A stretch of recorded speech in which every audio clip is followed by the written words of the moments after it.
c'est sûr que genre, je me suis fait niaiser souvent. On a ouvert 1 an exactement avant la pandémie.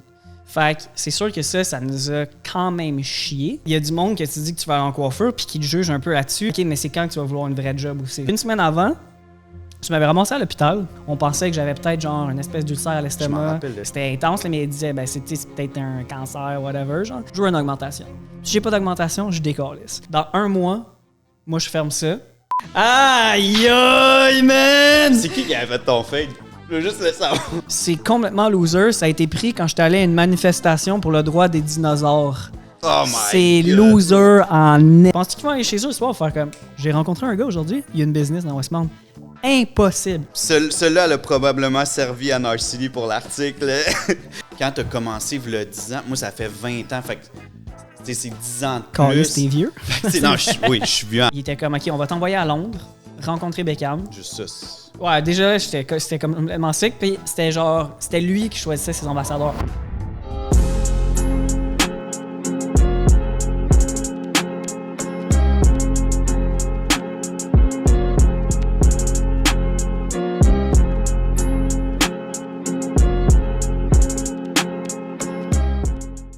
What's up, guys? Bienvenue à cet tout nouvel épisode du podcast Silence, on coupe. Aujourd'hui, j'ai la chance de recevoir quelqu'un que je connais déjà. J'ai moi-même pris des cours avec lui parce que c'est un des meilleurs barbiers que je connaisse. Sans être un des meilleurs barbiers, c'est un gars qui a influencé une génération complète de jeunes barbiers, barbières, coiffeurs, coiffeuses de partout à travers le Québec. Il y a eu une influence, il y a une influence encore extrêmement importante, autant au niveau humain qu'au niveau technique. On se connaît, mais on se connaît pas tant que ça, puis j'avais vraiment hâte de connecter avec lui. Jay Wild, what's up, man? What's up, man? Ça va? Je suis content d'être là. Ouais, c'est cool, hein? Merci de m'avoir. Ben, man, c'est un plaisir, puis je voulais comme non-abstant du podcast, j'espérais qu'on ait un moment bientôt pour jaser, pour 100%. prendre du temps. Fait que je trouve ça cool qu'on puisse le faire sur une plateforme comme ça. Puis, comme je dis tout le temps, si ce podcast-là, il peut aider 1 personne, 50 personnes, 100 personnes, peu importe. Le but, c'est juste d'avoir un impact. 100%. Je pense que c'est la même affaire quand on fait de la formation. Si on aide une personne, rendu là, moi j'ai réussi ma job. Fait que je pense que c'est un peu la même affaire pour ton podcast. Je trouve ça vraiment sick que tu fasses ça, honnêtement. Je suis content, man. Merci beaucoup. Puis, tu sais, quand j'ai pris quand on a pris la décision de faire le projet, c'était clair, net et précis que je voulais t'avoir parce que je trouve que tu es resté vrai dans ce que tu as fait. On va en reparler un petit peu tantôt, mais je pense, puis ce que tu dégages, puis corrige-moi si je me trompe, mais tu sais, tous les moves que tu as faits, tu les as faits parce que c'était ce que tu ressentais à ce moment-là, puis ce qui était important pour toi. For sure, c'est sûr. Puis, tu sais, nonobstant de la gloire ou du fame du moment, tu as toujours, je pense, fait les moves qui étaient importants pour toi puis ta santé. Oui, vraiment. Puis tu sais, je pense que ça a été une des raisons pourquoi je fais ce métier-là, puisque c'est vraiment humain, tu sais, puis j'essaie de rester moi-même puis humain dans tout ce que je fais. Puis comme tu dis, oui, in the end, ça peut nous apporter beaucoup, faire notre carrière puis faire de la formation, des trucs de même, mais in the end, l'affaire que j'aime le plus, c'est connecter avec des gens, puis tout le côté humain en arrière de ça. Fait que si j'allais à l'encontre de mes propres valeurs, ça serait juste fondamentalement mauvais pour moi de faire ça de toute façon. Mais c'est tough, man, parce que, je veux dire, des fois, tu sais, il y a l'appât du gain, puis il y a le fame, puis il y a tout le succès, puis tout ce qu'il y a alentour de ça un peu. C'est dur de pas dévier puis se laisser aller trop là-dedans aussi, sure, là, quand même. Là. C'est sûr à 100%. Puis, tu sais, je veux dire, c'est pas par défaut de pas avoir des occasions. Des fois, tu te dis comme, ben ouais, c'est clair. Je suis le best. Hein? Ouais. Des fois, c'est sûr que tu as envie de te dire ça, mais in the end, c'est humbling en esti aussi d'aller sur les réseaux sociaux des fois et faire comme, peut-être pas si bon que ça. Tu regardes, ça va peut-être pas si bien. Ouais, c'est ça. Puis c'est bien correct aussi de se regarder dans le miroir puis de regarder ce que les autres font pour faire comme genre, j'ai encore des croûtes à manger. Puis c'est bien correct. J'ai jamais eu l'espèce d'ambition d'être le meilleur au monde. Je veux être le meilleur pour moi-même, puis that's it. Puis si ça influence d'autres gens, puis si ça fait que je me crée une communauté avec ça, je suis super content, mais le but, c'est pas d'être best of the world. Ouais. Je pense que c'est un peu la même affaire pour toi aussi. Là. Ouais, mais tu sais, je pense que tant mieux si on inspire. Là, dans le fond, je pense qu'une belle reconnaissance de ça, c'est quand tu as du monde qui dit « Hey, tu m'inspires » ou « Hey, tu as eu un impact, tu as fait une différence dans ce que je fais. Oui. » Je pense que ça, c'est vraiment ce qui est cool de ça. Mais comme tu dis, je pense que c'est de rester vrai là-dedans. Puis tant mieux si tout le reste vient. Là. Exact. Dans le fond, toi, ça fait combien de temps? déjà? Ça va faire 10 ans cette année. Malade, là. man. C'est là, dans le fond, à peu près à ce temps-ci de l'année, il y a 10 ans, j'ai commencé à faire ça. Malade, man. 10 ans. Tu vieillis, man. On vieillit. Ça n'a pas de bon sens. Mon hairline peut le dire. Que je suis en train de c'est pour ça qu'il fait ça dessus. Exact. Fait que tu as commencé, ça fait 10 ans. Fait que dans le fond, à l'époque, c'était le cours de... Parce qu'il n'y avait pas de cours de barbier, right? Là, il y a 10 ans, c'était le cours de coiffeur. Ouais. Parle-moi de ça parce que, je veux dire, à l'époque, que la gang de boys dirait, les gars, je m'en vante. Tu sais, je veux dire, tu as choisi une passion qui était... Parce que là, on se ramène... Tu sais, aujourd'hui, c'est cool, puis c'est super inclusif, puis comme, c'est vraiment... C'est normal, si on peut dire, là, de choisir un métier qu'on aime qui est artistique, mais comme v'là 10 ans, un gars qui disait qu'il s'en allait en coiffeur avec les boys, puis tout, ça devait être quand même plus... Ben, tu sais, c'est sûr que oui, à un certain point, il y a du monde que tu dis que tu vas aller en coiffeur, puis qui te juge un peu là-dessus, puis pas nécessairement juste pour le côté comme, tu sais, c'est plus féminin ou whatever, mais c'est aussi comme... OK, mais c'est quand que tu vas vouloir une vraie job aussi. Ça aussi, je l'ai entendu des millions de fois. Ouais. Par contre, moi, j'ai eu la chance d'avoir un entourage qui m'a vraiment supporté de A à Z. J'ai toujours été comme, tu sais, le kid qui jouait avec des Barbies. J'achetais des poupées Bratz pour genre leur faire des outfits, puis j'étais comme genre fuck nice. Sans mon fourré Barbie. Non, mais tu sais, pour vrai, c'était ça pareil, là, c'était genre, j'achetais, tu sais, j'ai toujours été comme full influencé par la mode, full influencé par des trucs comme ça.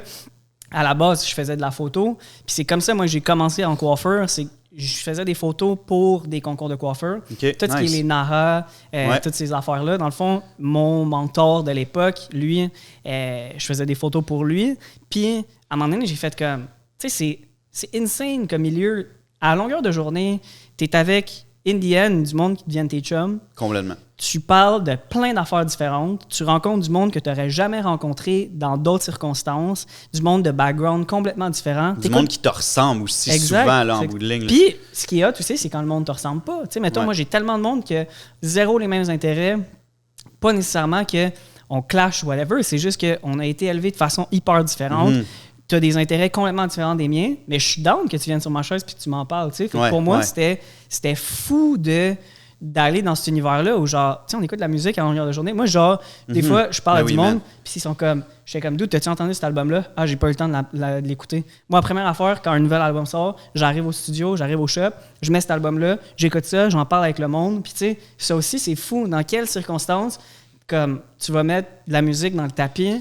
Puis quelles circonstances tu peux être, tu sais, pour enchérir, dans quelles circonstances tu peux être habillé comme tu veux vraiment, exact. Puis être toi-même à 100%. Mais tu sais, moi, je veux dire, je suis sûr que c'est la même chose pour toi, mais moi, avec mes clients, je suis, tu sais, moi avec toi, moi avec les gars ici, moi avec les clients, c'est la même affaire. Exact. Puis il n'y a pas beaucoup de jobs que tu peux être 100% toi-même tout le temps, tu sais. Mais non, pas tout. Puis tu sais, ça aussi, ça a été un gros influence. Tu sais, comme tout, qu'est-ce qui est la mode. Puis je pense que j'aurais jamais autant osé d'aller dans mon style si c'était pas de la coiffure, parce que tu es dans un environnement qui est tellement propice à s'exprimer. Puis veux pas, dans la génération où est-ce qu'on est, puis ça fait tu sais, depuis 10 ans, je le remarque, là, mais je suis arrivé un peu en même temps que, tu sais, tout ce qui est l'espèce de rise des réseaux sociaux.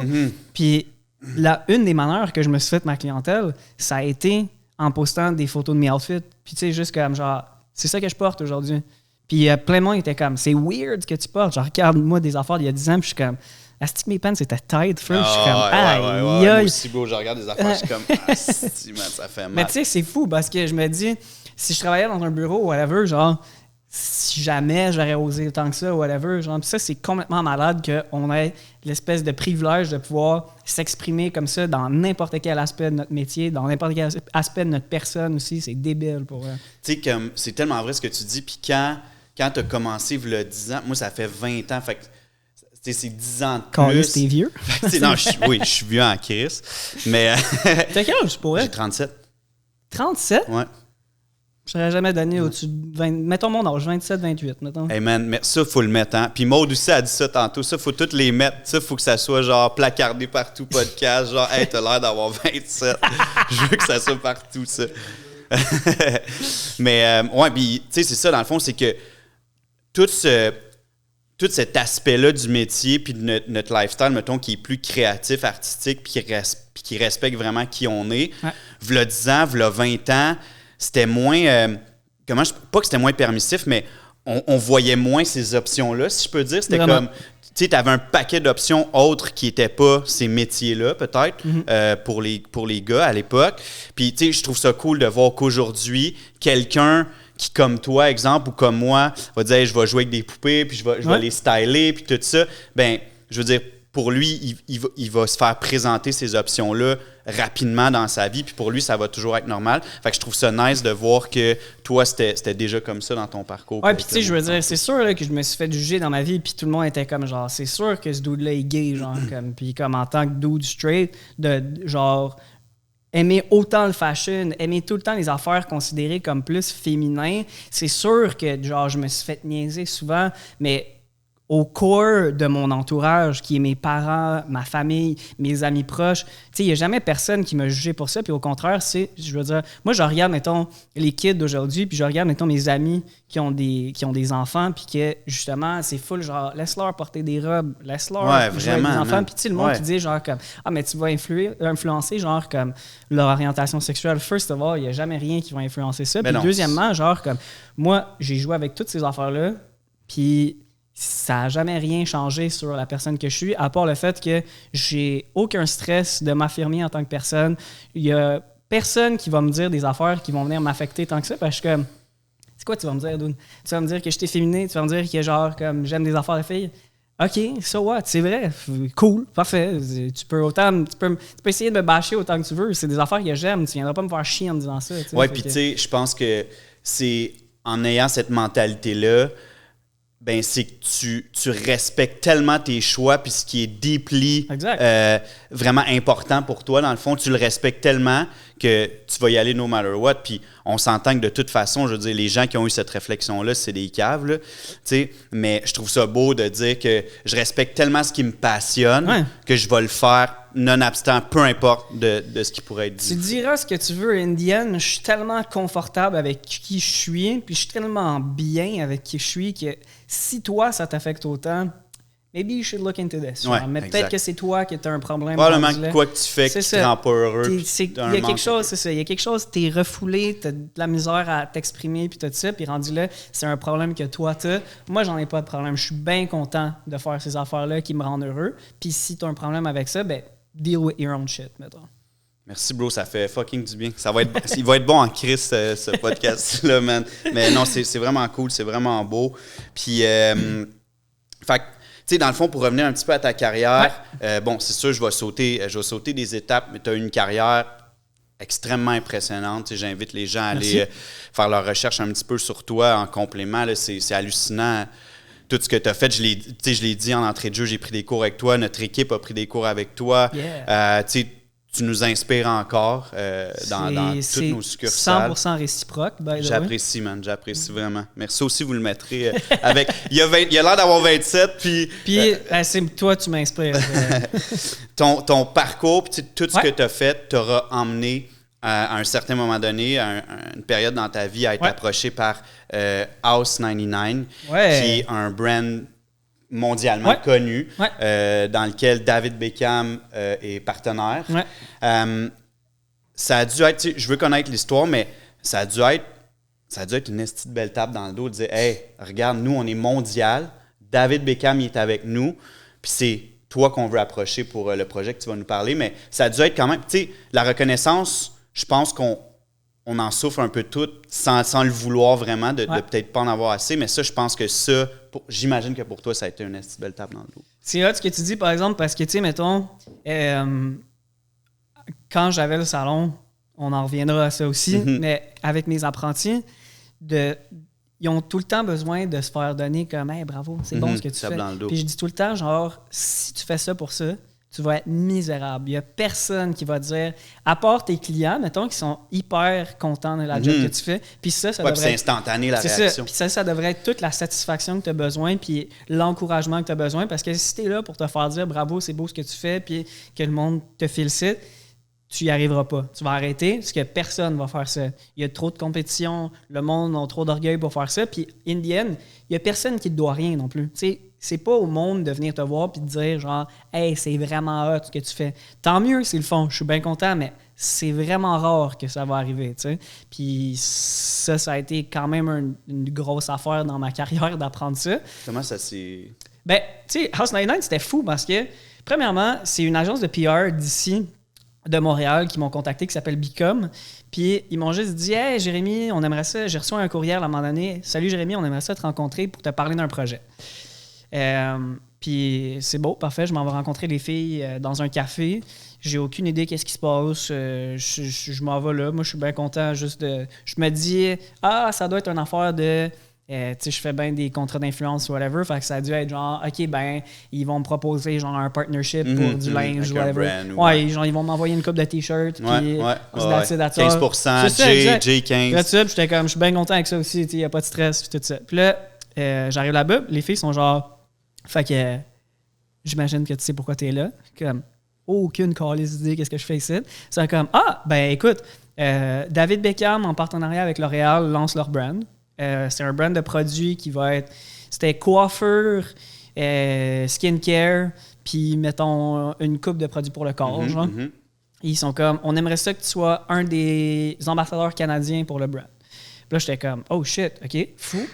Ça a commencé de même. Ça a commencé qu'il était comme, OK, on va t'envoyer à Londres, rencontrer Beckham. Juste ça. Ouais, déjà, c'était complètement sick. Puis c'était lui qui choisissait ses ambassadeurs. Fait qu'eux, ils leur offraient des choix. Puis lui, il avait le last saying de OK, ben moi, lui, je le veux, lui, je le veux. Puis il était comme, toi, il était comme lui, je le veux absolument. C'est genre, malade mental. Ça, c'est débile pour vrai. Puis, fait que j'étais allé à Londres. J'étais allé rencontrer, j'étais allé styler avec son barber personnel. Au début, j'étais supposé aller couper les cheveux. Parce que son barber, on n'était pas sûr qu'il allait être là. Fait que moi, j'allais couper les cheveux de tous les ambassadeurs plus lui. Finalement, last minute, il s'est pointé. C'était comme, j'étais un peu en stand-by, voir si j'allais pouvoir le faire ou non. Finalement, j'ai pas pu couper les cheveux, mon plus grand heartbreak dans ma vie. T'as-tu pu y parler? Oh, et on s'est rencontrés, puis tout. Puis c'est lui qui est venu se présenter. Super nice guy. Tu sais, il était comme ça. Merci Jérémy d'être là, puis tout. C'est ce qui est vraiment débile. Là, c'est quand même fou. C'est vraiment sick. Puis finalement, ben, tu sais, ça s'est vraiment bien passé. Puis moi, j'ai stylé tous les ambassadeurs de partout dans le monde. Fait qu'il y avait vraiment, c'était comme le lancement mondial de la compagnie, l'espèce de lancement médiatique. Il y avait le gros party d'ouverture. Puis moi, puis une couple d'autres boys, on était là pour vraiment faire les cheveux de tout le monde. Puis tous les ambassadeurs, c'était pas nécessairement des barbers. C'était vraiment comme des influenceurs, whatever, que c'était plus un deal de réseaux sociaux. Lifestyle. Moi, j'étais le seul ambassadeur que c'était pour les cheveux. Le monde qui travaillait avec moi, c'était du monde qui était au barbershop de Londres, puis eux, ça avait fait engager pour la journée pour couper les cheveux. Mais moi, j'étais le seul qui était ambassadeur, puis que je faisais les cheveux. Parce que moi, c'est important pour moi je veux pas juste être une figure de réseaux sociaux. Si je peux m'impliquer avec un brand de coiffeur, je veux en faire des cheveux. Ben oui, c'est ce que j'aime. Tu veux qu'on monte ton côté artistique puis ce qui te passionne. Là. C'est ça. Fait que finalement, ils ont bien aimé ce que j'ai fait. Puis moi, quand je suis retourné à Montréal, j'étais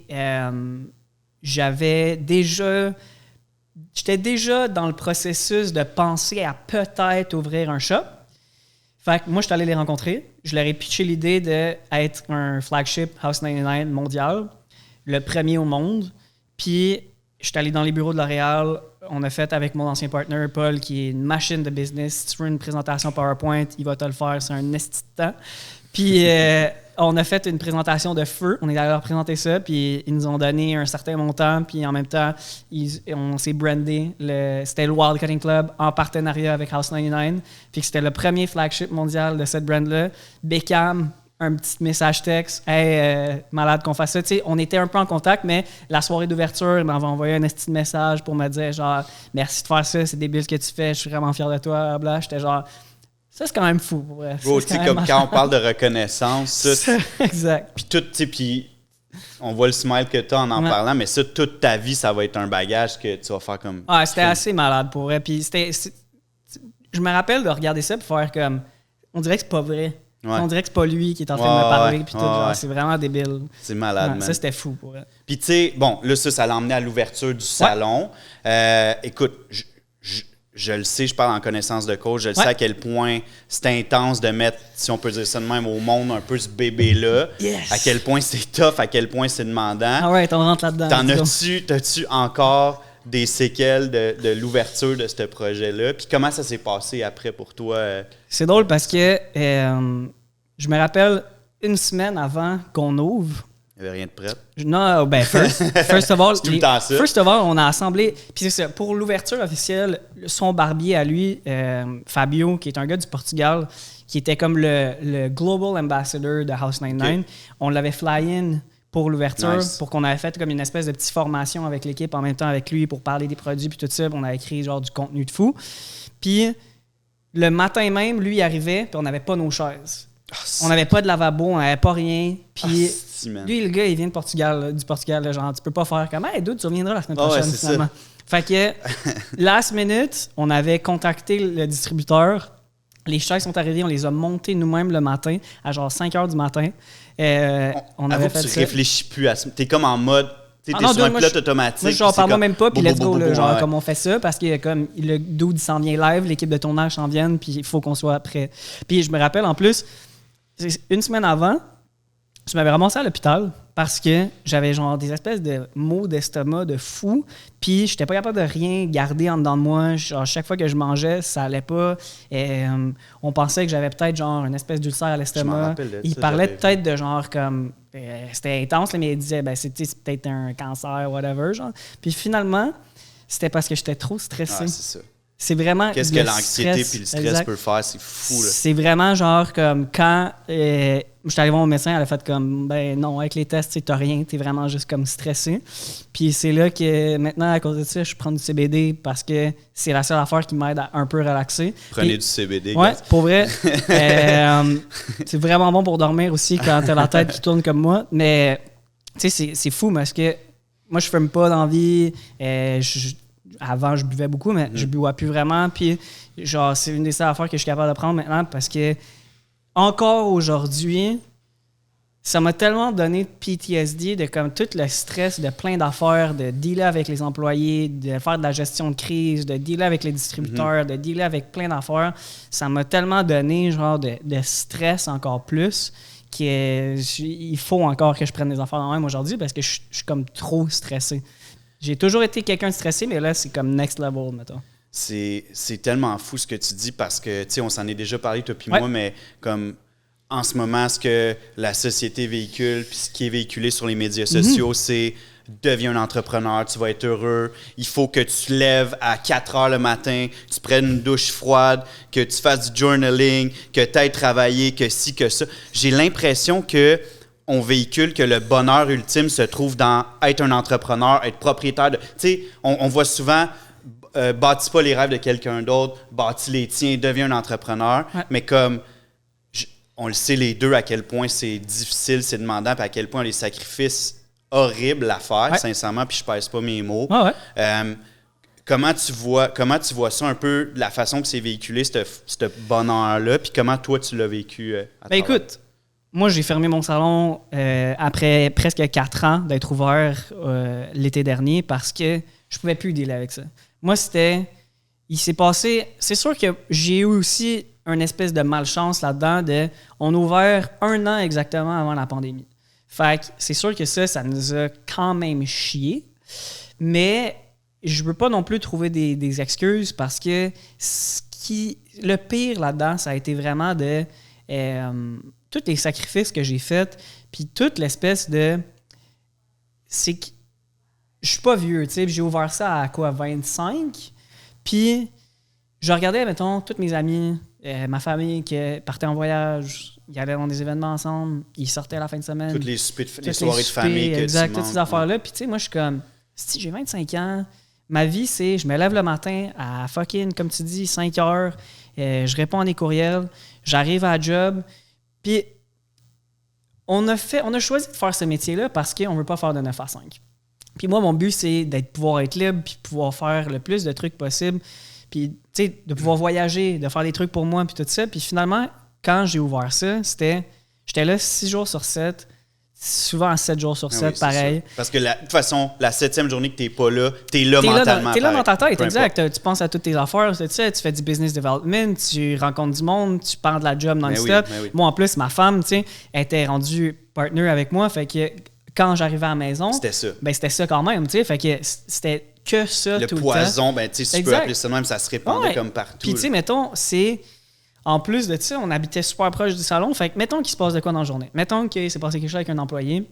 Mettons qu'il y a eu un petit drame, whatever. Puis là, ben, tu m'en parlais un peu. Puis ben, tu commences à en parler dans le char. Puis là, l'arrêt de char est genre 5 minutes. Puis là, quand tu arrives à la maison, ben, tu as juste 5 minutes pour en parler. Fait que tu continues à en parler. Fait que tu ramènes tout ça à la maison en plus. Puis là, tu n'as plus de. J'étais même plus bien chez nous parce que j'étais comme. Tu sais, je suis pas reposé. Je suis arrivé chez nous, ça a continué de la job. J'ai pas d'espèce de coupure directe. C'est de la job non-stop. J'ai l'impression que je fais plus qu'un 9 à 5 en ce moment. Puis moi, ça m'a rendu complètement fou. Puis à un moment donné, j'ai regardé ça, puis j'étais comme... J'avais aussi le fait que comme tu regardes tout le monde dans ton salon. Puis l'autre affaire d'être un entrepreneur qui me fait capoter, moi, c'est dès que tu ouvres ta business, tu deviens millionnaire. Dès que tu ouvres ta business, là, tu vas avoir... Là, si tu vas en faire du cash. Ouais, c'est ça, ouvre ta business, puis là, financièrement, tu as réglé tous tes problèmes. Tu vas être bien là, tout ton cash, là, tu vas voir, ça a rentré. J'ai pas fait une calice de ça, donc ça, j'en ai perdu de l'argent first. Puis en plus de ça, tu regardes le monde qui travaille pour toi, puis ils travaillent moins, mais ils font plus de cash. Puis ça, les employés se rendent compte jamais de ça, que le propriétaire est toujours la dernière personne qui va être payée. Parce que, mettons que... C'est sûr que tu priorises tout, là. Puis les scènes qui restent... Exact. Je suis obligé de couper un petit peu moins, parce que j'ai de l'autre job à faire pour le business. Fait que ça veut dire que je prends moins de clients. Fait que déjà là, OK, c'est une partie de mon salaire qui s'en va. Deuxièmement, après ça, mettons que j'ai un mois qui est un petit peu plus tight, que j'ai déjà acheté comme une coupe d'affaires, puis je peux pas non plus me permettre de tout mettre l'argent là-dedans, ben ça va sortir de la poche à qui? Ça va sortir de ma poche à moi, tu sais. Fait que rendu là, j'ai fait moins d'argent que tout le monde, puis il a fallu que je dépense. Puis après ça, à la fin de la journée, il y a un de tes employés qui va venir te voir, puis comme, moi, je veux une augmentation. Si j'ai pas d'augmentation, je décalisse. Là, t'es comme, OK, cool. Fait que tu fais déjà plus d'argent que moi. Tu travailles fucking moins que moi, on s'entend. Puis, en plus de ça, tu veux plus d'argent que ça. Fait que là, c'était rendu que je travaillais non-stop. Je faisais pas d'argent. J'étais pas heureux. Tu sais, je me levais le matin et j'étais comme, je m'en vais à la job. Puis, tu sais, c'est comme, c'est supposé être ta business, ton bébé. Puis, j'étais rendu que je voyais ça comme une des pires choses dans ma vie, tu sais. Fait que j'ai regardé qu'est-ce qui se passait. J'étais comme, OK, qu'est-ce qu'il faut qu'on fasse? Fait qu'on avait fait un plan, on a fait une évaluation de la business qui a duré à peu près... Tu commençais à penser, à dire « OK, je suis plus bien, je veux... » J'ai besoin d'un changement. En premier, c'était pas « on ferme ça ». C'était « j'ai besoin d'un changement ». J'ai besoin qu'il y ait quelque chose qui change parce que là, je suis plus bien. Je suis pas bien, je veux je suis plus bien, puis je veux être bien. Tu sais. Fait que là, on était comme « OK, qu'est-ce qu'il faut qu'on fasse? » Premièrement, le modèle d'affaires qu'on a ouvert il y a 4 ans fonctionne plus. Malheureusement, avec la pandémie, la réalité a changé que les gens, ça leur tente plus non plus d'être employés. La plupart du monde veulent s'en aller dans des studios privés parce que s'il arrive quelque chose, ben s'ils sont dans un studio privé, ils sont pas pignons sur rue, mettons qu'il y a des nouvelles mesures sanitaires qui sont installées, mettons qu'il y a whatever qui arrive, ben je vais pouvoir être à l'abri de tout ça parce que je suis dans un petit local privé puis je vais pouvoir continuer à prendre des clients chez nous. Personne ne va me checker. Fait que là, c'est super difficile de trouver des clients, c'est super difficile que le monde soit employé. Parfait. Fait que là, il faudrait qu'on fasse ça, il faudrait qu'on change le modèle d'affaires. Ensuite de ça, mon loyer, moi j'étais à Westmount, puis... un petit beau local, gros. Ouais, on était 1600 pieds carrés, c'était débile mental, j'ai mis tellement d'argent là-dedans, puis l'affaire, c'est que j'avais déjà une augmentation de loyer qui était supposée arriver, puis en plus de ça, j'ai les taxes municipales qui ont monté, fait que je suis passé de payer 5 000 $ pour un local à 8 000 $ en 2 ans et demi. Fait que là, j'étais comme, ça fait une calice de différence aussi. Fait que là, j'étais comme, OK, ben là, si on veut garder la business, probablement qu'il faut changer de local. Il faut au moins aller voir le propriétaire pour faire comme, j'y arrive plus, il faut faire de quoi. Puis là, après notre 6 mois d'évaluation, on a fait, qu'est-ce qu'on fait? On a la possibilité qu'on continue le projet, que ça a moyen d'être rentable, ça a moyen qu'on travaille un petit peu moins, sauf que faut mettre un genre de 6 mois à 1 an de travail intensif pour que tout change. C'est sûr, ben oui. Ou on calisse la clé là-dedans, puis on fait d'autres choses.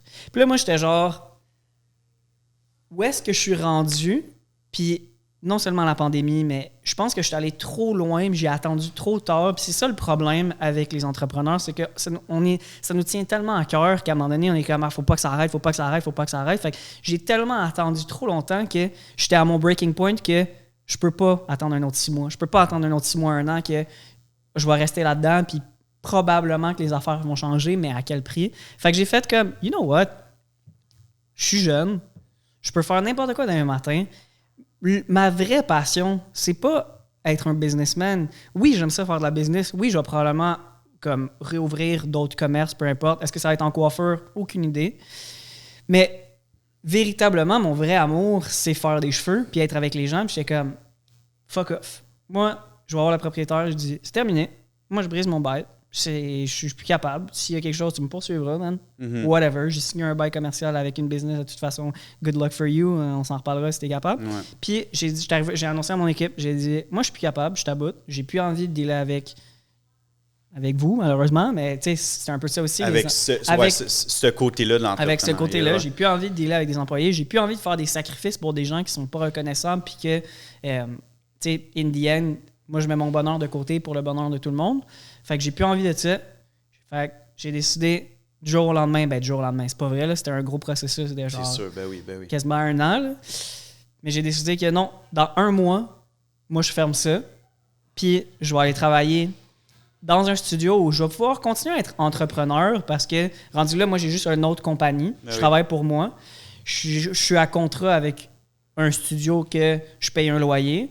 J'ai leur règlement à eux, sauf que c'est pour moi que je travaille in the end. Mais je veux plus avoir de business. Je veux plus avoir de salon. Je veux plus faire ça. Je choisis mon bonheur. J'ai descendu mes heures aussi de... Tu sais, mettons, je travaillais 7 jours sur 7 à... Maintenant, je fais 3 jours semaine, plus mes journées de formation. Ouais. Plus, rendu là, c'est calme, mais je fais plus d'argent comme ça. Ben oui. Je travaille moins d'heures, puis je suis tellement mieux. Je vois mes amis, je vois ma famille.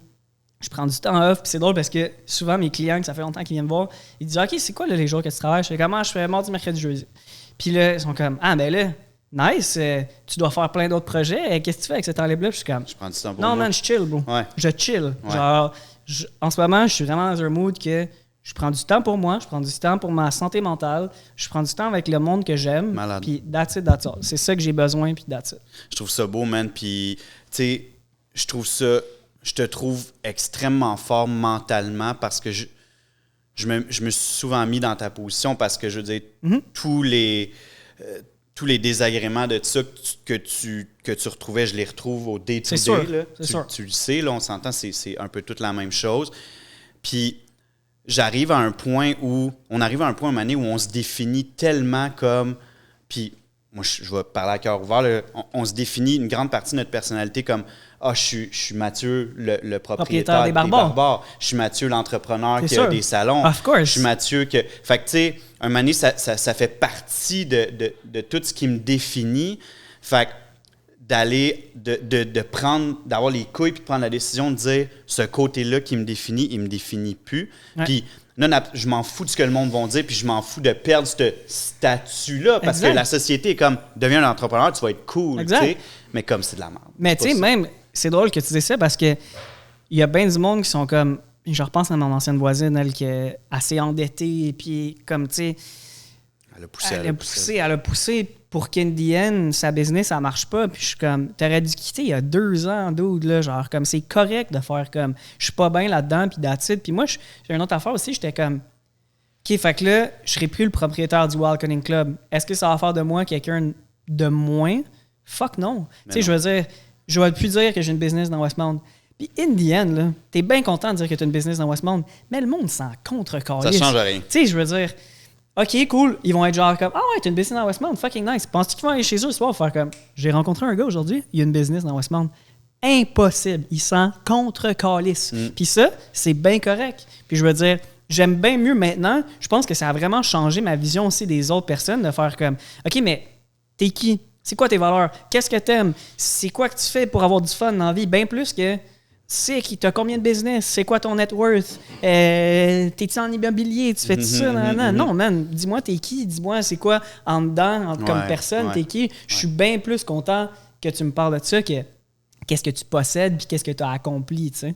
Je trouve ça malade, man. Je trouve ça malade, puis je trouve que le message qu'on véhicule en ce moment, c'est pas « deviens pas un entrepreneur », c'est non, que pas tout. est-ce que c'est le bonheur absolu comme ce qui est véhiculé?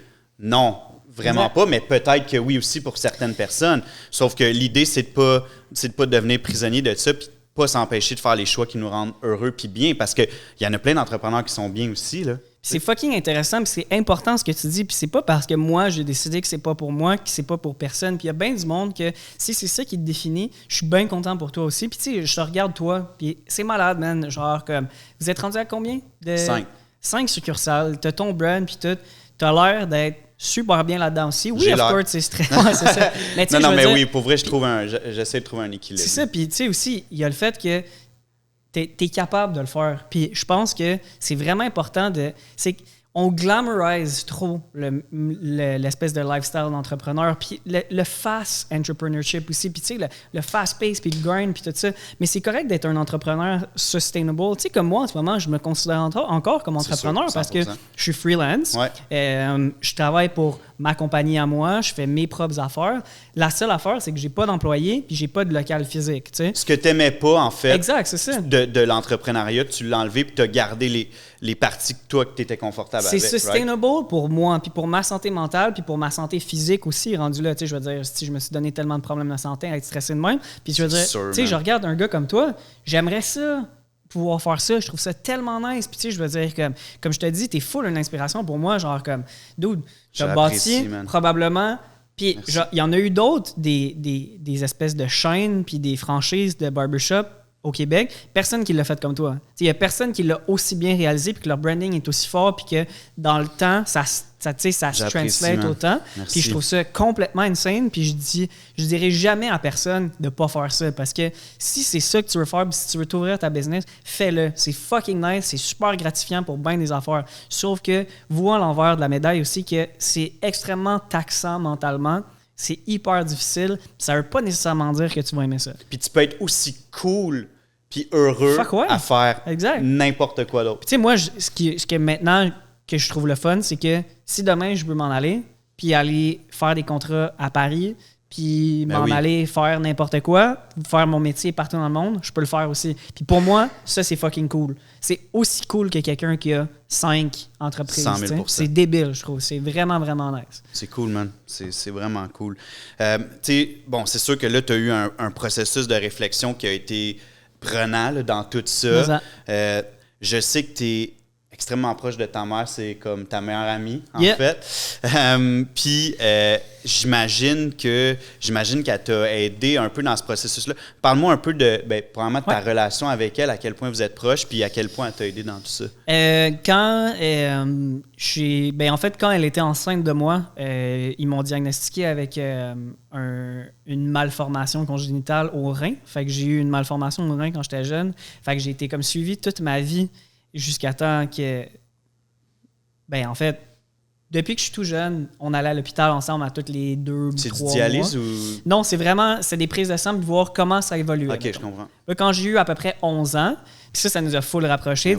On était tout le temps ensemble. Je dis tout le temps, s'il y a bien quelque chose de ma maladie que je suis super grateful, c'est d'avoir eu cette relation-là avec ma mère. Ça m'a tellement rapproché, puis probablement que ça m'a apporté plein d'affaires parce que probablement que j'aurais pas été aussi proche de ma mère, puis probablement que j'aurais pas autant été... Faut pas que tu attendes à demain pour faire quelque chose. Faut pas que tu hésites de faire quelque chose parce que c'est tellement précieux à la vie, puis il peut arriver n'importe quand. Puis ça m'a vraiment créé une espèce de personnalité propre à moi-même aussi qui est comme, regarde, je suis différent, je le sais, j'ai une malformation, j'ai une maladie. Fait que rendu là, je suis déjà différent, mais je vais être différent à ma manière, puis je vais juste m'exprimer de ma manière à moi dans peu importe ce que je fais à 100%. C'est malade.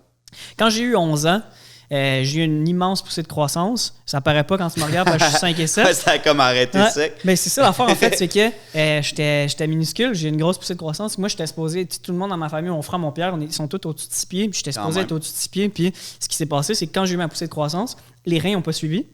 Puis ça a empiré. Puis ce que ça fait aussi, c'est que ton espèce d'hormone de croissance est liée directement à ton rein. Puis moi, tout a figé d'une shot parce que mon rein n'a juste pas suivi. Fait que toutes mes os se sont figés, toutes mon corps a arrêté de grandir. Je prenais des hormones de croissance au secondaire, justement, pour essayer de grandir. C'était pas nice parce que je pouvais pas grandir, sauf que je m'entraînais dans ce temps-là, puis des hormones de croissance, c'est comme des stéroïdes, où j'étais jack, j'étais insane. Puis, mais tu vois, mettons, là, ils ont fait comme, garde, malheureusement, tu vas avoir besoin d'une greffe dans les prochaines années parce que le rein ne pourra pas suivre, puis si on fait rien, tu vas mourir, basically. Puis mon frère voulait donner, il n'était pas compatible. Mon père voulait donner, il n'était pas compatible. Ma mère a été compatible. Fait que ma mère m'a donné un rein. J'ai dit tout le temps, c'est fou. On a toute une relation spéciale avec notre mère parce qu'elle nous a donné la vie. Mais moi, ma mère m'a donné la vie 2 fois. Ouais, c'est hallucinant. Puis ça, je trouve ça...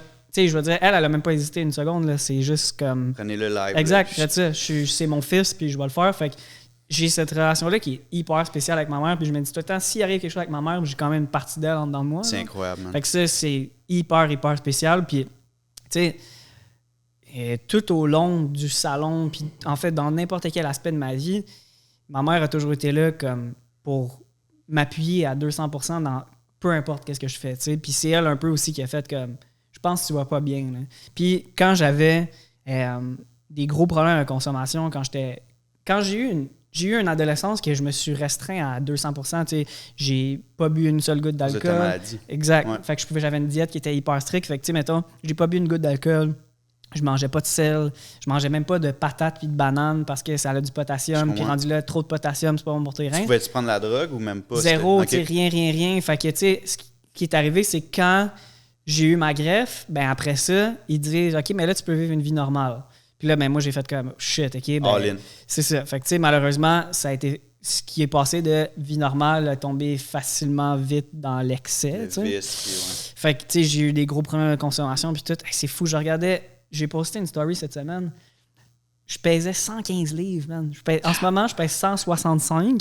Je pesais 115 livres parce que je mangeais pas. Ma diète, c'était basically Jack Daniels et autres substances. Fait que, tu sais, mettons, puis c'est ma mère, à un moment donné, ma mère m'a jamais fait comme, OK, là, t'as un problème de dos, puis t'as un problème de consommation, whatever. Puis ma mère... Clairement, elle te voyait aller, là. Oui, tu sais, puis je veux dire, elle me connaît par cœur. Fait que ma mère, à un moment donné, elle m'a juste... Je suis arrivé chez nous un soir, puis j'étais poqué un peu, puis elle m'a juste assis sur le divan, puis elle m'a dit, je pense que là, ça va pas. Je pense que tu vas pas bien. Puis tu sais, mettons, de te faire dire ça par ta mère, j'ai fait comme... Je pense que t'as raison. Je pense que ça va vraiment pas en ce moment. Je pense qu'il y a quelque chose qui s'est passé. Je pense que je me suis trop laissé aller là-dedans. Puis il y a vraiment quelque chose qui se passe pas. Puis elle a jamais été dans le jugement. Elle a jamais été dans... Ma mère aussi. Ma mère, c'est une... Honnêtement, ma mère, c'est une super-héros. Là. Elle travaille aussi pour la Fondation Dans la rue. OK, nice. Elle est travailleuse sociale. Fait que, tu sais, mettons, elle voit du monde qui ont des problèmes de consommation à longueur de journée. Elle les aide là-dedans. Elle fait l'aide aux familles. Fait que, tu sais, mettons, des jeunes qui sont en problème de consommation, de maladie mentale, whatever. Elle les aide à se trouver un appart. Ils aident à cheminer dans tout ça. Trouver une job, être clean, avoir la garde de tes enfants, tout ça. Fait que, tu sais, elle aussi, elle a jamais posé jugement là-dessus. Puis elle a juste fait comme, je pense que ça va pas. Je pense que soit tu vas consulter, soit prends soin de toi, whatever. Puis juste ça, il y a comme quelque chose dans ma tête qui est écrit comme OK, là, ça va pas. Je pense que j'ai besoin de faire un changement dans ma vie. Fait que ça s'est passé. Puis quand le salon est arrivé, elle m'a un peu dit la même affaire. Elle m'a juste dit comme T'as l'air fatigué. Puis pas juste fatigué, genre comme on dirait que tu pourrais avoir une semaine. C'est juste comme ton énergie. Ouais, ton aura, puis ce qu'on connaît de toi, mettons. C'est ça, c'est plus là. T'as comme perdu ta joie de vivre. T'as perdu comme. T'es plus là dans rien, tu manques tout en plus, tu sais. Puis moi qui est super proche de ma famille, mais je suis plus là, je fais plus rien. J'étais comme plus la personne qu'elle connaissait. Puis ça aussi, elle m'a fait comme, ouais, je pense qu'il faut que je fasse un changement dans ma vie, tu sais. J'ai besoin de retrouver la personne que je suis, j'ai besoin de retrouver, faire des jokes. J'ai besoin de aussi, tu sais, ces caves-là, mais maintenant, mes clients, ils viennent me voir, mais ils sont genre, t'as l'air tellement mieux de genre, tu sais, je niaise avec eux, je parle avec eux. À la fin, t'es pas tout le temps en train de penser à qu'est-ce qu'il est en train de dire, puis OK, telle affaire, tel produit, tel... Tu sais, t'es tellement brûlé à un moment donné que le monde venait sur ma chaise, puis j'étais comme, c'est pas encore un autre petite coupe de cheveux, puis il va falloir que je parle à du monde. Tu sais, c'est rough, là, notre job, j'adore ce qu'on fait, mais veux pas, c'est... Tu sais, mais je sais pas combien tu fais de clients par jour, peu importe, mais ça peut être genre 20 conversations différentes avec du monde différent, puis il faut que tu entretiennes ces conversations-là. Puis là, tu sais, c'est extrêmement demandant. C'est drainant en esti. Puis à la fin, j'étais juste comme plus capable de fournir, tu sais. Puis mes clients, maintenant, ils viennent me voir, ils sont genre, c'est fou à quel point ton énergie, elle a changé genre à 100%. Il te retrouve. Ben oui, c'est ça, exact. Ouais. Dans le plus... tu sais, premièrement, c'est malade, puis je trouve ça tellement beau, la relation que tu as avec ta mère, puis tout le cheminement qui t'a ramené à prendre ces décisions-là, puis je te le respecte vraiment. Dans le plus léger, mettons, ouais. Il le sait parce qu'on s'en est déjà parlé, il sait de quoi je vais lui parler, mais Narcity a dit que tu étais le plus gros fuckboy à Montréal. Tu savais que j'allais t'en parler. Non, mais ça me suit. Ça, là, dude, ça va me suivre toute ma calice de vie pour rester fou. Là, j'avais pas le choix de t'en parler, tu le sais. Puis je trouve ça, tu sais, je trouve que ça va un peu avec le cliché à l'époque les barbiers, c'était comme du monde qui fourrait partout, qui buvait, qui prenait de la drogue. Tu sais, comme. C'est fou, pour vrai. C'est fou parce que, genre, je pense aussi, là, que. On était les nouveaux tatoueurs. Genre, tu sais, mettons, l'espèce de lifestyle de tatoueur qu'il y avait comme 10 ans ou whatever, genre, que c'était un peu comme... métier cool, c'est ça, les petits rockstars, puis whatever. T'allais dans un bar, tu disais que t'étais barbier, c'était bien hot, puis tout ça. Fait que, man, oui, vraiment, tu sais, je veux dire... Puis je trouve c'est drôle parce que je trouve ça important qu'on en parle de ça, parce que c'est vrai que tout ce qui était lié à mes problèmes de consommation, tout ça, fondamentalement, j'ai jamais été une mauvaise personne, mais j'avais vraiment un mauvais comportement. Puis pas juste avec les filles, avec les gens en général, tu sais. Puis ça m'a tellement fait que quand je suis devenu plus sobre, puis quand j'ai vraiment comme fait un changement dans ma vie, j'ai tellement changé de comportement à 100% que, tu sais, maintenant, je travaille chez Upart. Upart, c'est complètement insane pour elle. J'ai jamais autant fité à quelque part, puis c'est hyper queer. Ouais, les valeurs sont hyper incroyables. Inclusif. C'est vraiment dans le respect, puis tout ça. Puis je veux dire, moi, il y a 10 ans, oublie ça, là, j'aurais jamais pu travailler dans un environnement même. Puis les barbershops avant, c'était tellement toxique. Puis moi, quand j'ai fermé le salon, c'était vraiment important que je retourne pas dans un barbershop. Je voulais pas retourner dans un barbershop parce que je voulais pas cette espèce de boys club-là, puis tout, que je fit plus avec ça, puis ça me représente tellement pas en tant que personne. Puis, tu sais, maintenant où est-ce que je suis, c'est fou à quel point l'inclusivité, le respect, c'est tellement important. Puis je regarde notre industrie il y a 10 ans, puis c'était tellement ça, là, c'était tellement genre comme... Chris, on arrivait le matin, on se faisait un shot de Jameson. Puis... Mais non, quand on a ouvert les barbars, on était commandité par Carlsberg, puis on offrait du scotch. Man. Fait que le matin, mais oui. La première chose qu'on faisait avec nos premiers clients, ben là, tu vas en prendre un petit avec moi. Ben oui, c'est ça, exact. OK, fait que ça commençait de même le matin. T'en mettais dans ton café, ça avait pas de bon sens. Puis tu sais, comme, je suis tellement content de voir que c'est plus ça. Oui, exact. Une chance, parce que je serais mort, là. Non, 100%. Je veux dire, Chris, on a passé proche, là. C'est sûr qu'on a failli passer pour une couple de fois. Mais c'est fou parce que, tu sais, mettons, je regarde même l'industrie en ce moment, puis ça a full changé. Puis ça a vraiment changé pour le mieux, puis c'est rendu tellement nice. Mais c'est que c'était tellement aussi barbier, cheveux gars. Puis tu sais, ça, c'était full important. C'était des barbers, là, on fait des cheveux de gars. That's it, that's all. Puis tu sais, moi, je me considère plus barbier, je lui dis que je suis styliste parce que j'aide les gens à découvrir leur style, à découvrir comme qu'est-ce qui leur fait bien, puis tout ça. Puis même barbier aujourd'hui, c'est full inclusif aussi, tu sais, c'est full. Tu sais, parenthèse, là, quand on a ouvert les barbares, nous on a toujours fait des femmes chez les barbares. Puis dans ce temps-là, les barbiers disaient comme ah ouais mais c'est pas des vrais. Ils font des filles, eux autres. J'étais comme... De quoi tu parles, d'où? De quoi tu parles? Tu sais, c'est fini, on n'est plus dans les années 50. Non, c'est pas vrai qu'on va être un endroit juste... Tu sais, comme nous, on coupait, fait qu'on coupait à tout le monde. Exact. Puis ça a comme été respecté dans le temps, ce qu'on faisait, mais au début, c'était comme... Pourquoi ils font des filles? Mais tu sais, quand j'ai ouvert le salon, on était vraiment plus barbershop, puis on faisait des coupes courtes. Puis moi, j'ai tout le temps ça. Je suis spécialisé en coupes courtes. Fait que rendu là, que ça soit sur un gars ou une fille, peu importe... Everything in between, c'est par rapport à ta personnalité à toi. Mais tu sais, mettons, quand on a ouvert le shop, on faisait des coupes courtes, puis après, pendant la pandémie, on s'est réorienté en salon non-genré. Ouais.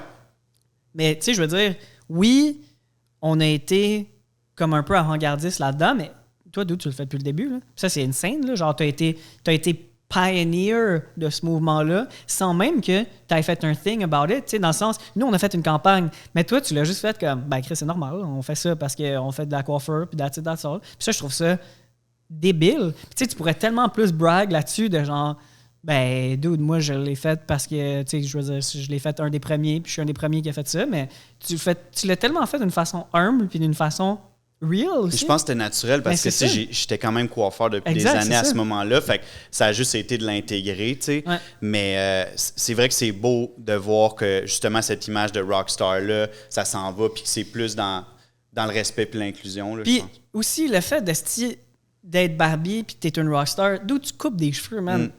Calme tes nerfs, là, genre. Rendu là, il y a du monde qui font des métiers vraiment plus importants que le tien. C'est correct, là. Genre, tu peux être cool, là, c'est correct, là, mais rendu là, t'es pas plus cool parce que tu coupes des cheveux, là. Vraiment pas, tu sais. Tu sais, pour renchérir là-dessus, je pense que c'est cool de voir comment l'industrie des coiffeurs, barbières, stylistes, peu importe comment on va appeler ça maintenant, on a le droit de s'appeler comme on veut. Je pense que c'est ça le but. Puis, tu sais, comme... Il y a quand même une partie, moi, que je trouve encore complexe, puis je trouve qu'il peut être un peu nocive dans l'industrie. Puis probablement que ça va rester pour toujours. Ouais. Puis probablement que ce que je veux te parler, c'est la compétition. Il y a une partie qui est saine, la compétition, puis il y a une partie qui est malsaine. Mais j'ai l'impression que ce qu'on véhicule sur les médias sociaux, c'est toujours pour impressionner nos collègues, impressionner les autres barbières, coiffeurs, coiffeuses dans le métier. Puis je pense qu'à la base, notre job, c'est que nos clients nous aiment puis qu'ils aient le goût de nous suivre puis d'avoir du fun. Mais en ce moment, je suis comme, il le fait-tu vraiment pour... Parce que, tu sais, le client va regarder la story, il ne comprendra même pas qu'est-ce que tu as fait. Fait que tu le fais-tu comme pour que moi, je fasse comme, il est tellement cool, ou pour vraiment respecter tes clients dans ce que tu partages comme contenu? C'est vraiment hot ce que tu dis parce que c'est drôle. Moi, j'ai fait un espèce de switch depuis que j'ai fermé le salon Avant, je voulais un peu ça, tu sais, que les autres personnes de l'industrie me trouvent nice puis me trouvent bon. Tu sais, mettons je vais poster le truc le plus technique possible. Tu sais, je vais faire genre 600 000 sections, puis genre, je vais mettre du produit là-dedans, puis on va faire des reels que genre, je style les cheveux d'une façon weird, parce que les autres barbiers, les autres coiffeurs vont faire comme, wow, c'est insane. Mais tu sais, maintenant, c'est drôle parce que de plus en plus, je fais des mauvaises coupes de cheveux. Tu sais que, techniquement parlant, c'est tout croche. Je vais avoir respecté aucune des techniques de base. Je vais laisser de la longueur où est-ce qu'il n'est pas supposé avoir de la longueur. Tu vas écouter le cheveu puis tu vas y aller comme ça. Puis c'est vraiment plus, mettons, je fais de quoi que moi, je trouve le fun puis que mes clients trouvent le fun. C'est malade. Tu sais, mettons que je regarde du monde... Si genre, mettons, je regarde du monde comme, mettons, Hugo. Hugo, que, tu sais, lui, je pense pas qu'il le fait parce que... Je le sais, en fait, qu'il le fait pas parce que c'est genre, je suis le plus cool. Rendu là, tu peux aussi choisir ta carrière en fonction que moi, je vais faire principalement de l'éducation. Rendu là, son contenu est hyper instructif. C'est beaucoup pour book des classes avec moi. C'est ça. Fait que ça, je respecte ça à 100%. Mais je suis vraiment d'accord qu'il y a d'autres personnes, par contre, que ce qu'on va poster, ce qu'on va véhiculer comme message, c'est je vais faire le truc le plus wow pour que les autres personnes de l'industrie me trouvent nice. Mais rendu là, tu vas pas booker ta chaise plus. Ta chaise sera pas plus remplie, tu vas pas booker ton horaire. Puis tu sais, je veux dire, in the end, moi, je veux faire des cheveux puis que mes clients soient contents. Puis tu sais, avant, je me battais aussi beaucoup avec mes clients de... tu sais, ils vont me proposer quelque chose, puis techniquement parlant, c'est pas bon. Puis là, je vais comme, mais par rapport aux techniques de coiffure, c'est pas bon ce que tu me dis, on aurait à faire plus quelque chose comme ça. Des fois, je vais le faire si ça n'a pas de style de bon sens. Oui. Mais maintenant, je suis comme... Fuck yeah, c'est vraiment nice. Si c'est une bonne idée, on va le tweaker. Puis au pire, je vais genre te proposer quelque chose d'autre. Mais let's go, on le fait. Ça va être weird, ça va être nice. Toi, tu vas aimer ça? Rendu là, je suis bien content. Ça sera plus comme... en ce moment, c'est... Exemple, je dis n'importe quoi. C'est la mi-long qui est cool. C'est ça, je fais ça à tout le monde. Puis c'est les mêmes sections. Puis comme... C'est ce qui est cool en ce moment, fait que c'est ça, je vais l'imposer. Tu sais, un moment donné, on tombe quasiment là-dedans aussi. Ouais. Là, on devient tellement... soucieux de ce qu'on veut montrer qu'on fait même plus ce que les gens veulent. Exact. Mais non, 100%. Puis tu sais, justement, je regarde des coupes des fois que je faisais, puis j'étais genre, c'est que ce gars-là, il replacera jamais ses cheveux. C'est sûr. C'est fucking hot à le voir, mais lui, quand il est sorti, il a fait comme Chris, moi, je vais me prendre une douche, puis jamais mes cheveux vont avoir l'air de ça. Ouais, ça. Maintenant, j'essaie bien plus de faire des trucs qui vont durer dans le temps, que ça va être sustainable, que lui, il va arriver chez eux, puis il va pouvoir refaire ce look-là, ça va être facile à travailler. De le bâtir avec lui. Exact. Comme... Mais c'est drôle que tu dises de compétition, parce que j'ai l'impression que il y en a de moins en moins de compétition. C'est vrai. Mettons, vrai. Je regarde moi, mettons, avant... j'étais bien plus en compétition avec tout le monde. Puis maintenant, je je pense que tout le monde, on a créé un peu notre propre branding, notre propre clientèle, puis tout ça. Puis rendu là, moi, je suis juste bien content de voir tout le monde. Tu sais, comme la semaine passée, chez Upart, on avait le lancement d'une nouvelle compagnie. Puis il y avait plein de monde de l'industrie qui était là. Puis j'étais juste content de voir tout le monde. Puis rendu là, est-ce qu'on est tellement au Québec, il y a de la clientèle pour tout le monde. Puis moi, des fois, je dis à mes clients, genre comme, hey, si j'ai pas de place, là, ça me dérange tellement pas que tu ailles voir quelqu'un d'autre. Là. Rendu là, ma chaise est pleine anyway. Je vais pas être fâché parce que toi, mettons, tu as un événement, puis j'ai déjà dit à du monde que j'allais les squeeze in, j'ai aucune place pour toi, puis là, je vais être comme, non, est-ce que tu fais-toi pas couper les cheveux? Et non, on va les faire couper les cheveux. Genre la seule chose que tu ferais, c'est créer de la colère avec ton client. C'est ça, il ne viendrait pas, no matter what. Fait que, tu sais, c'est complètement stupide. Puis des fois, genre, comme, il y a des clients qui me disent, je suis allé voir telle personne, genre, ou juste comme je suis allé voir telle personne. Moi, la première question que je vais faire, ouais, nice, c'était comment? Il y a Asti qui est hot, ce gars-là, je suis content que tu ailles voir lui. Let's go, on passe à autre chose. Tu sais, je veux dire, il n'y a aucune raison pourquoi on devrait avoir de la compétition entre coiffeurs, entre distributeurs, entre compagnies. Peu importe le domaine, en fait, aussi. Tu sais, mettons, moi, je veux pas me mettre dans le monde en disant ça, mais, tu sais, mettons, je travaille pour une compagnie en ce moment, puis des fois, je trouve ça très square dans la façon que... Corporate. Que tu sais, mettons, tu devrais pas faire rien pour d'autres compagnies. À un certain point, je suis d'accord que c'est rendu là, c'est un conflit d'intérêts à 100%. Mais pourquoi on collab pas avec d'autres compagnies? Pourquoi on fait pas, mettons, des événements que c'est plusieurs compagnies ensemble, plusieurs distributeurs ensemble, plusieurs salons ensemble? Tout le monde en gagnerait, tout le monde serait stimulé par mais ça. Mais puis pour les clients, c'est le fun, puis pour nous, c'est le fun. Puis je veux dire, Indian, on fait toute la même calice d'affaires. Genre, comme moi, je veux juste être ami avec tout le monde, puis chiller, puis... Tu sais, mettons, si toi, tu prends plus de cours, que tu deviens meilleur, tu elevates notre industrie. Rendu là, moi, en te regardant, je vais vouloir m'élever aussi parce que faut que je keep up. T'sais. Fait que si tout le monde, on fait des affaires ensemble, puis on fait juste elevate notre industrie, que ce soit pour nos techniques, une autre affaire que je trouve vraiment importante, que ce soit pour nos salaires, que ce soit pour les prix qu'on charge, genre, on devrait tous s'organiser ensemble puis faire un genre d'organisation professionnelle qu'on est juste comme, OK, mais on fait juste se pousser entre nous autres. C'est comme ça qu'une industrie grandit, puis c'est comme ça qu'on devient meilleur, tu sais. C'est malade ce que tu dis, man. C'est malade. J'embarque, moi. J'embarque! Fait que, Jake, yes, sir. Bon, puisque tu es un styliste de renom, hein? Ta job, c'est... tu sais, je pense que tu es capable de bien reconnaître qu'est-ce qu'une belle coupe. Ouais. Je vais te montrer des coupes de cheveux. J'aimerais ça que tu me les commandes. Probablement que tu me dises c'est qui, que tu me décrives la coupe. Je pense qu'on va avoir vraiment du fun. Mais c'est quelqu'un que tu connais, en tout cas. Je peux pas... OK. Fait que je te donne la première. J'ai besoin de savoir qu'est-ce que tu penses de cette coupe-là. Puis... Impossible, dude! What the fuck? Man, hey, t'as trouvé ça où? Bro, quand j'ai vu ça, j'ai dit, c'est sûr c'est pas lui. Yo, voyons donc, man! J'ai dit, c'est sûr qu'elle a fait une erreur, c'est sûr c'est pas lui. Quand j'ai vu ça, j'ai montré ça à Kev. Hey, dude, ça, c'est au Grand Canyon. Je me rappelle en esti d'avoir pris cette photo-là. Hey, man, je peux-tu avoir ce hairline-là encore, s'il vous plaît? C'est ta blonde qui m'a envoyé les photos. C'est vrai? Ouais. J'y ai écrit, elle était super cool. Puis, Impossible, dude, c'est donc bien malade, man! Hey, ça, c'est quand même fou. Puis ça, c'est drôle parce qu'en ce moment, c'est genre un petit shag. C'est fucking trendy en plus. Genre, ça ben oui, non, mais je sais. Tu sais, genre, pour vrai, genre, je reporterais ça. Là, en fait, ça me fait vraiment chier de passer. Hey, est-ce que c'est ta couleur de cheveux? Non, c'est ça. J'ai une teinture là-dessus. Je savais. Ouais, man, j'écoutais bien gros du Good Charlotte dans ce temps-là. Puis je jouais avec le guitariste à côté, man. Impossible que t'aies ça. Ça, c'est complètement malade, pour vrai. Je suis tellement Ça, t'avais quel âge? Ça, OK, fait que ça, c'était quand j'ai fait un gros tour de la Californie avec mes parents, puis on a fait toute la West Coast des États-Unis. J'étais genre en 6e année, fait que je devais avoir genre 12 ans là-dessus. OK. Ouais. Nice. C'est que j'étais hot, man. Malade. Prochaine coupe, tu t'as pas eu toujours la même... Hey, je suis tellement pas d'ordre, je suis tellement stressé. OK, ouais. T'as pas toujours eu la même couleur, puis pas toujours le même toupette. Mais probablement que probablement que c'était pas au salon de coiffeur qui te faisait couper le toupette à ce moment-là, mais... Non! Dude! Mais bro, t'as la même face, man. Aïe! Hey, man, ça, là, une esti belle champi là-dessus, pour vrai. Hey, ça, j'étais blond, man. C'est bro, fou, c'est pour vrai. incroyable. Ouais, c'est ça. Fait que ça, je me teignais les cheveux à côté. Ça, dude, c'est... Mon pyjama, il est complètement débile. Avec quel âge là-dessus? Je sais pas, man. Je m'en rappelle même pas. Fait que je devais avoir genre... moi? 3-4 ans max. Là. Ça, c'est malade mental. D'où t'as pris ça? Où, man?